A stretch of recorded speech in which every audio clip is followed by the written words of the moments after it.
A call to refresh mindsets about schools and grades and a new approach to skills. Deputy Prime Minister Lawrence Wong has outlined the government's plans to redefine Singapore's social compact.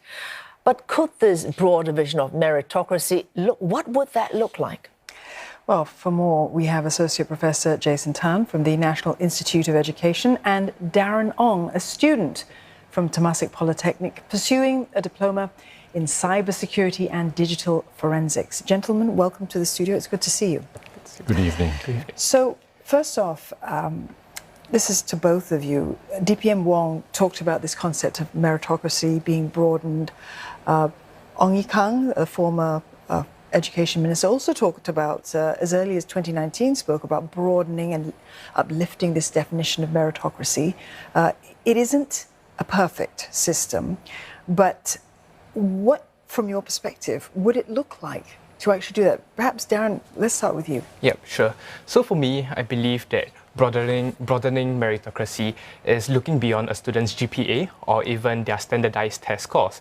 And we need to really increase our scope and our view to see a student's portfolio, their technical skill sets. And this can be in the form of initiatives, competitions, events, and even a student's holistic point of view.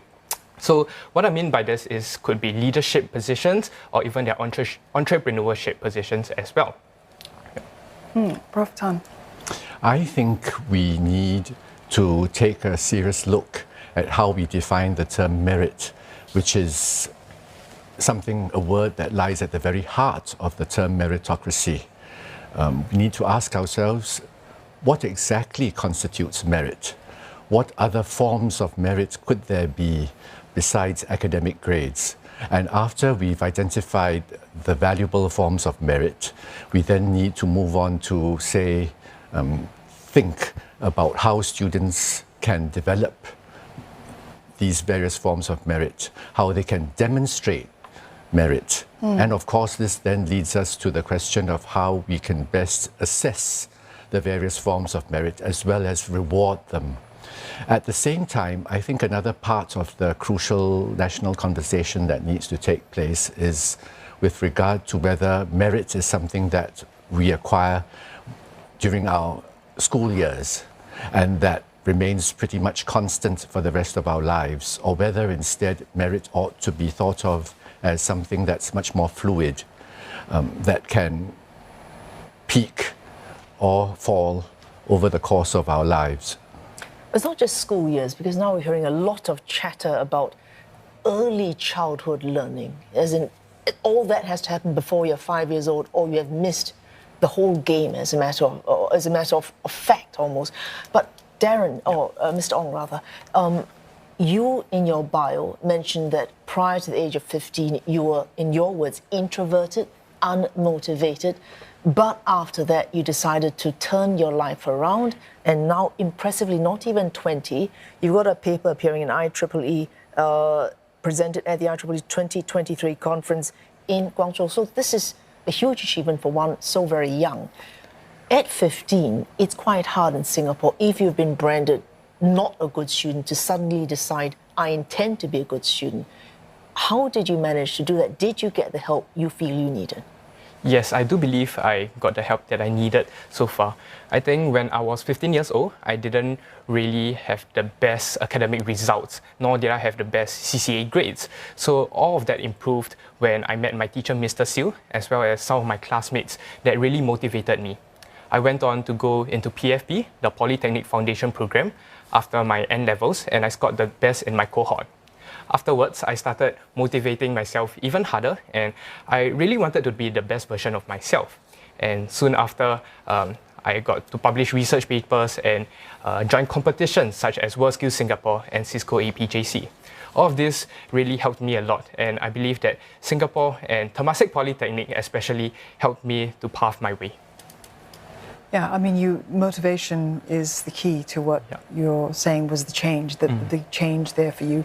Prof Tan, this isn't the first time that we've been speaking about a change of mindsets when it comes to meritocracy and the idea of it, because it is a construct.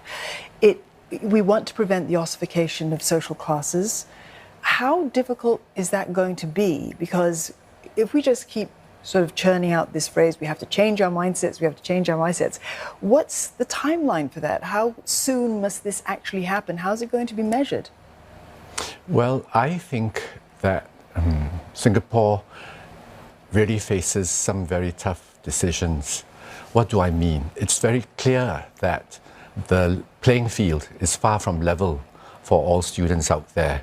And there's no way, I think, that parents can be persuaded not to do all they can to ensure success for their children and to utilize whatever resources and networks they may have.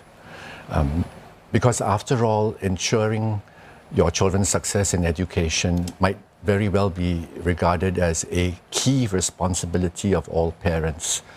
And another difficulty, I think, is that no matter what kind of assistance, official or otherwise, may be provided to socioeconomically disadvantaged families, for instance, more advantaged families will always find ways to step up the pace. So, I'll return to you, Prof. Tan, but Mr. Ong, in fact, I was interested to hear you say with considerable pride, and rightfully so, you graduated top of your cohort. So again, judging yourself in terms of grades. And that brings us back to what Professor Tan said. How do we assess what is merit? How do we assess that? How do we then reward it? Now, in school, we have grades, where I think the government wants to look beyond it, to say there are things in life, for example, jobs. In fact, I was interested because yesterday we were saying, they're talking about accreditation for electricians and plumbers. But we were saying, in fact, the market rewards good plumbers. They do not need a certificate. If you're a good plumber, you will be paid you will be in demand. Surely that's one way of assessing and rewarding merit. What do you think? see, that's the thing. We've become a society that has become so fixated with certification, formal certification, and this kind of certification has become crucial in much of the workforce for personal advancement, promotion, and so on.